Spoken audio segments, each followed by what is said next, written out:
Morning, church. It's such a privilege for me to spend some time with you around the Word. It's a new week. It is Monday, and thank you for tuning in. Ruben, my son, is cameraman, and my daughter Milana here in the back. She's producer, helping us to make sure everything is correct.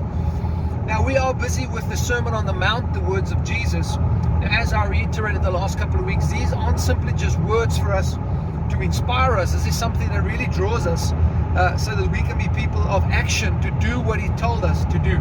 But we're in the last chapter in Matthew chapter 7, verse 1 to 5.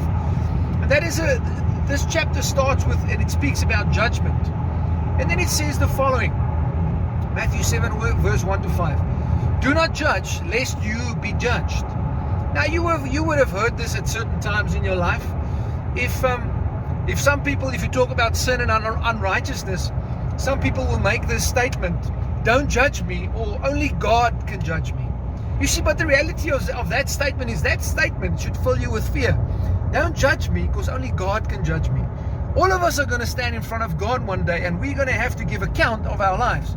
And that statement will be true. God will judge our lives. He will weigh everything in our lives, what we've done, what we've said, and have we accepted the salvation power of Jesus Christ.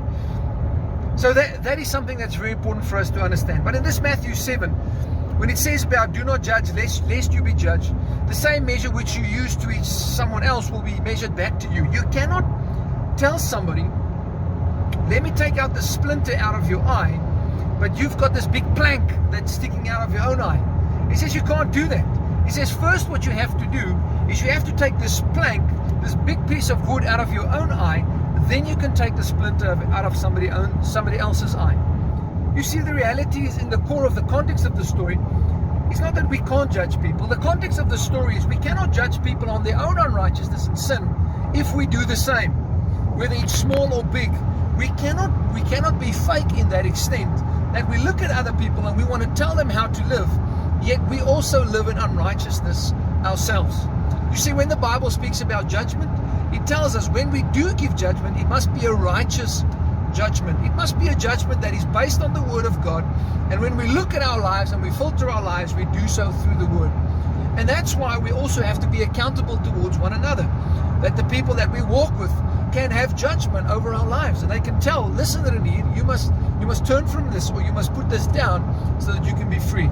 But the context of this story is, of this part is, we cannot continue to live in sin and then expect others to live differently, to live righteous lives when we do the same. So may you be inspired by that, by the words of Jesus, by taking stock of your own life today first. What are the things that I have to do to honor God? What are the righteousness things that I need to put in, and what are the things that I need to put down? So when I'm asked, or when I'm in a place where I have to give a righteous judgment, that I will do so out of a place of righteousness and not out of sin. May the Lord bless you in this beautiful day. God bless. Goodbye.